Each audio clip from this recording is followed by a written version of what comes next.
नमस्कार मंडळी.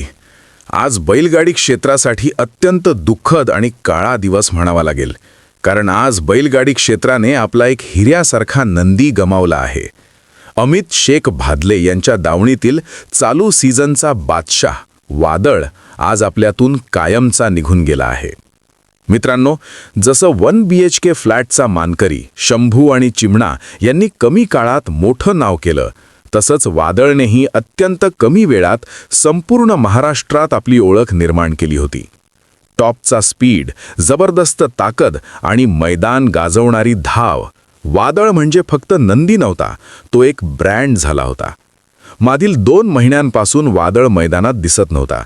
त्यामुळे सर्वत्र एकच चर्चा सुरू होती की वादळ नक्की कुठे आहे. आज त्या चर्चेला दुःखद उत्तर मिळालं आहे. मित्रांनो, वादळ आजाराशी खूप दिवस झुंज देत होता, पूर्ण ताकदीने लढत होता. पण आज नियतीपुढे तो हरला आणि वादळ देवाघरी गेला. याआधी पुसेगावसह अनेक मोठी मैदाने झाली, पण वादळ नसल्यामुळे प्रत्येक ठिकाणी त्याची उणीव जाणवत होती. कारण असा नंदी रोज रोज जन्माला येत नाही.